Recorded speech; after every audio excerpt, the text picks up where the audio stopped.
City chapter.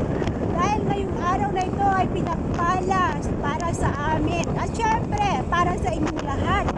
Dahil matutunghayan nyo at makikita ninyo kung gaano kaganda ang Tala Forest River, na kung saan first time in my life na maaapakan at makikita ang kagandahan ng lugar na pupuntahan namin.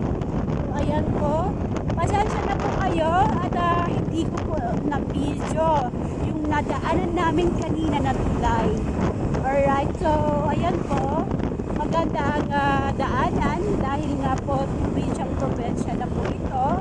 Pero ako ang tatanungin nyo, I love natures. Alright, so ayan po na.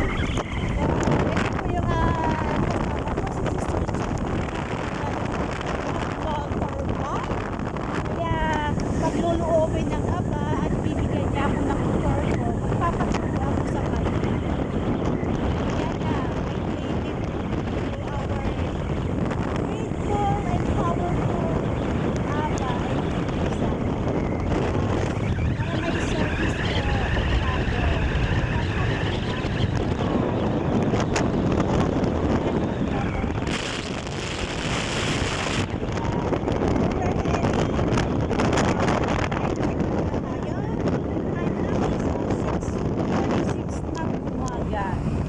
napakagandang umaga na punong-puno ng biyaya at pag-asa na kaloob ng ating dakilang may likha, Abayakaw, Bisaya. Yan po, pinadaanan na po namin na kung hindi po ako nagkakamali, ito ay Mabato, Barangay Mabato. Yan. So marami pong bato dito, kaya tinawag na Mabato. Alright, lalo daw noon. Yes, sabi ni Sister Jenny. Pero ngayon lumiit na dahil kinukuha na ng mga nagbabato. Yung mga bato. Alright, so stay tuned lang po kayo mga kapatid ko, mga minamahal. Dahil malayo pa yung ating ilalakbayin. Alright, so shalawam, yadas ang yung mga buhay. Mamaya ulit ako mag-review report. Bless! Shalawam! Very good morning! Magandang buhay! I'm here! Alright, so dito kami sa Taal Forest River na kung saan first time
good morning. Ito po na tayo sa Tala River Park. Welcome to Tala River Park, Barangay Tabora, General E. Aguinaldo.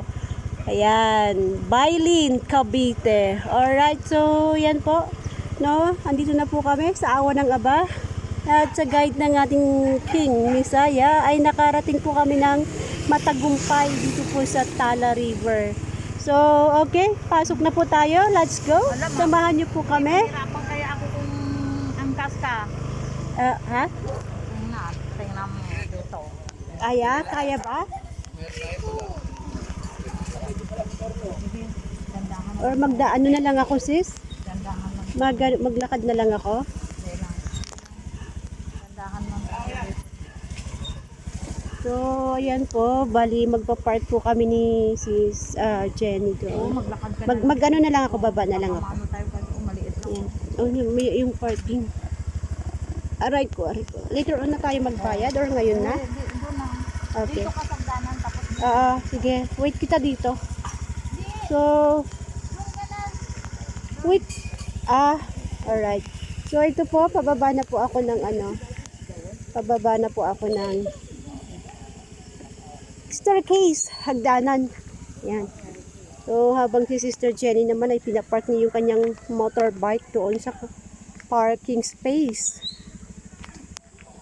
So, okay. Stay tuned lang muna kayo mga kapatid. Habang ako ay naglalakad. Yan. So, okay, napaka-aliwalas po ang kapaligiran na kung saan napakalamig. Dahil kung hindi po ako nagkakamali, malapit na po to sa sa Tagaytay. Kaya malamig po ang dito, weather. Malamig po ang weather dito. Okay. Yung mga kapitbahay ko, nandito na sila.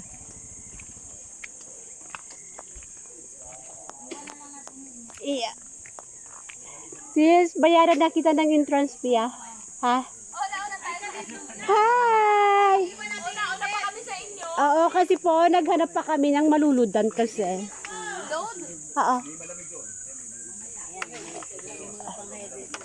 Naghanap pa kami ng Andito na po tayo sa entrance ng Tala River Park na kung saan meron po tayong environmental fee ng 20 pesos per head.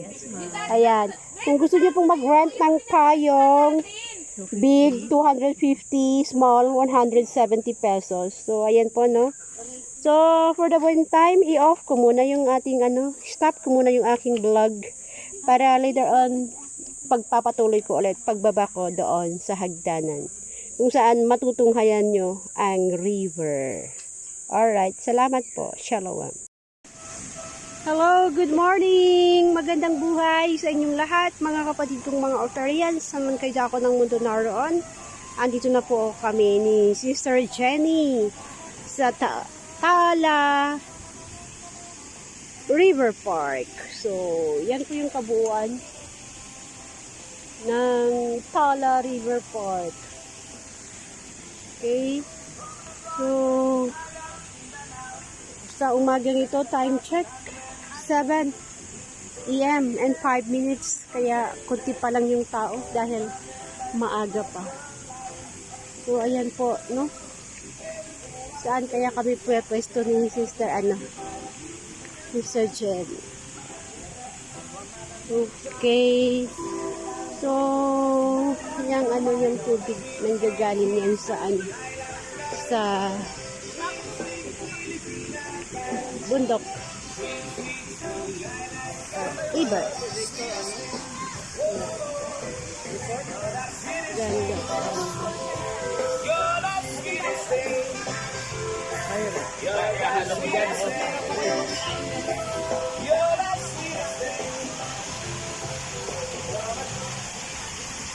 Sana nagdinala namin yung tent namin. Ayan. Doon lang ako mamaya maligo. Ayan si Sis Jenny. Hello. Hello Sis Jenny. Dapat dinala natin yung tent mo. Dapat dinala natin yung tent mo. Na? Sige na. Okay, so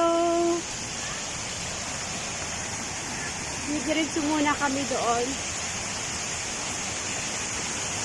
So, kababayan ko nag bumubulwak na tubig galing sa river.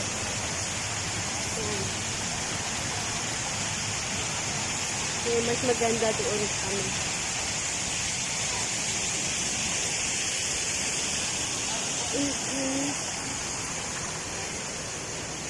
Ayan. Maganda doon. Alright. May saan na. Okay. Dito para ano. Miss Jenny, dito tayo para may lilim tayo. Lilim. Ayan. Parang katulad sa saan ba? Malalim ba ito? Okay. Okay. So, doon kami pipresto. Ayan. Wala pa yung mga kasamahan namin. Kaya mamaya ulit ako mag-video recording. Alright. Salamat. Shalom.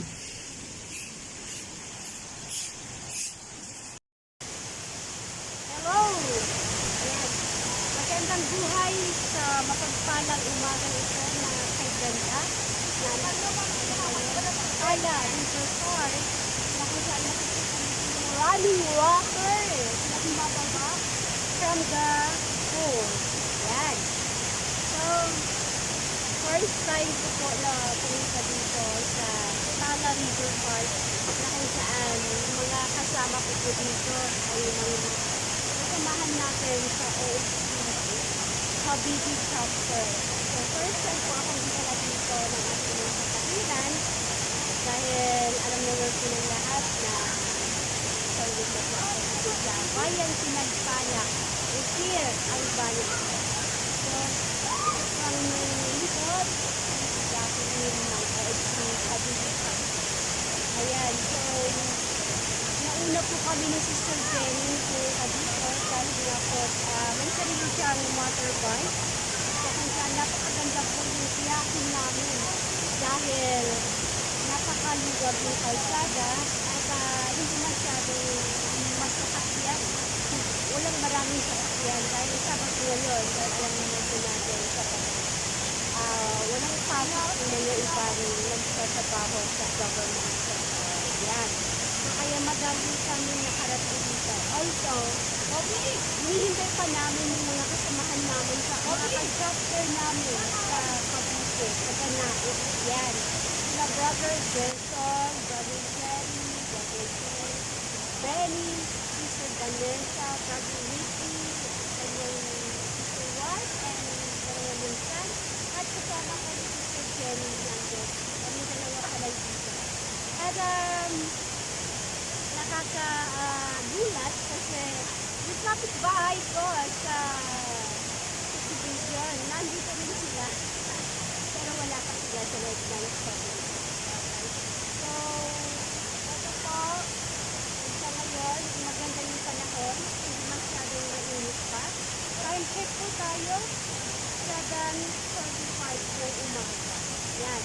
So, mamaya po, malilito po ay may abang likod. Running water. Yan.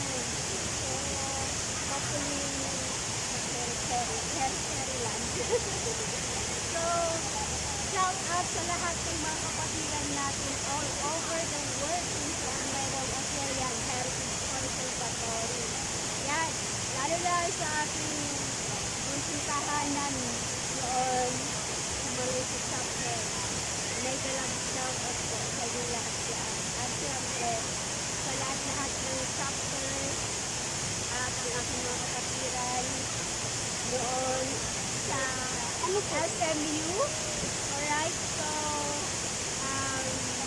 shout out, may dalang shout out kay Brother Chris Ed Uchiches, kay Brother Nino, kay Sister Kijinas, at Sister Gina, Sister Janine,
sinilihan.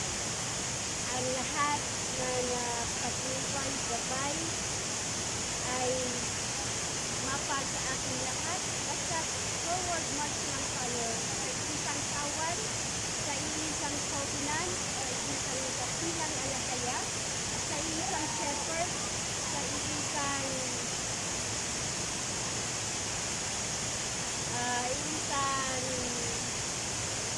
magkakapatiran sa loob ng Ezean Heritage Conservatory, isang pursuit, not religion, yes, to Providence. Maraming salamat po, isang pursuit, para at syempre, gawin natin ng may kabanalan at gawa, na may gawa. Hindi lang po sa salita, dahil nakikita lahat ng ating mga ginagawa, ng ating dakilang may langit. Wala po tayong magsasabi, lahat ay langit.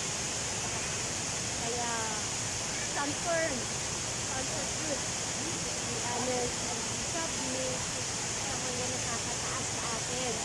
Yan. So, pakumbaba tayo palagi, kung nakagawa tayo ng kamalian, pakumbaba tayo palagi. At sumunod ng may magpapakumbaba sa ating mga sarili. Para sa ganon ay tulungan tayo pa, mas lalo pa tayong tulungan ng ating mga kasilang malamahal, aba, at sulit tayo sa ating mga buhay sa araw-araw. Kaya ang mga pagsubok na andyan lang yan, dahil lahat po tayo ay dumadaan sa hamon ng buhay. Makatupad lang tayo, mas lalo pa natin kakakatasabil yung ating mga sarili. Lalo na sa lahat ng mga core study natin na ibinibigay at ibinabahagi ng ating mga kaibigan, mga priesthood, kailangan palagi tayong umaaten kasi ito yung isa para sa katatagan ng ating spiritual na buhay. Yung pagkain natin sa ating buhay para mas lalo tayong matatag at talaga namang hindi matitinag ng mga hamon pagsubok sa buhay. Kaya alam naman natin na pinaghihirapan din ng ating buong priesthood ang mga tora natin, mga study natin, mga teaching nila, pinipicture nila sa loob ng araw. Kaya appreciate din naman natin palagi din. In return, kasi ang Aba na ang bahala sa atin lahat. So, maraming salamat po sa mga buhay ninyo, mga kapatid. Ito po ang inyong lingkod, Sister Jacqueline ng Ezean Heritage Conservatory sa Bless, Shalom. Ang mataas na pagpuri at pagsampa, alalan natin sa katumbang may isa, ng langit at lupa, kabaya-aya at ang kinglupa. At sa patnubay ng gabay ng Torah and Torah. Hallelujah, hallelujah, hallelujah. Right? Hello, hello, hello, hello! Ito po yung abang lingkod, Sis Jacqueline ng OHC Cavite Chapter nagsasabi, welcome dito sa Tala River Park. Ito po, first time in the decade na nakalabas po ako ng bahay. Na matunghayan ang natures ng ating may likha, Aba at Pinisaya. Alright, so mamaya pupunta po kami doon sa running water kung saan maliligo po kami ni Sister Jenny. Sister Jenny, kumusta po kayo? Anong masasabi nyo? Go ahead, Sister Jenny. Hello, kain tayo pandita. Di ba kayo taga ano? Kasinaya? Hi, bro! Alright, so nandito po yung kapitbahay ko sa Pasinaya. What a small world talaga, no? So, andito rin sila ngayon sa oras na ito. Mababaw lang yan. So, mamaya po i-turn around ko muna yung aking telephone para makita niyo po ang kagandahan ng buong Tala Riverfront. Kain tayo pansit. Alright, so yan. Yan. Okay. So, yan.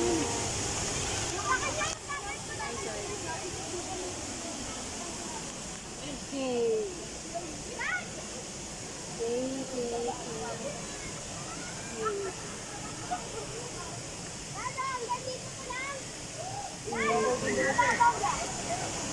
Pero maiko-consider ako dun sa dito, sa Palawan.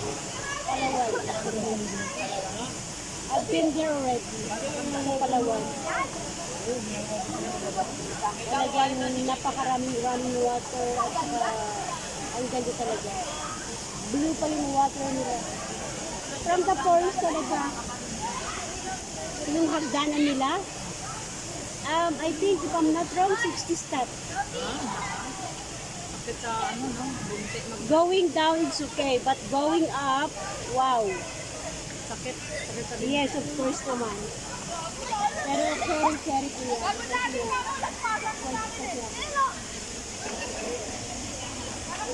Okay, so ayan po no. Nag-i-enjoy po yung mga nandito sa Tala Riverfront. Ayan. So mamaya po maliligo kami ni Jenny kasi hinihintay pa namin po yung ating mga kapatiran ng OHC Cavite chapter sa area po namin sa Naik. Ayan. On the way pa lang po sila. Nauna na kami ni Sister Jenny kasi sarili niya yung motorbike. Saan napakaganda pong mag-drive dahil wala pong ka-traffic sa highway sa mga dinaanan namin. Kaya madali lang kami nakarating dito. Most probably, mas maganda talaga na motor talaga, bike or motorbike. Yan, yung gagamitin papunta dito. Yun nga lang, kunti lang yung madala na gamit. Pero, ganun pa man, carry pa rin. Salamat sa mga buhay ninyo mga kapatid ko. Be blessed. Shalom.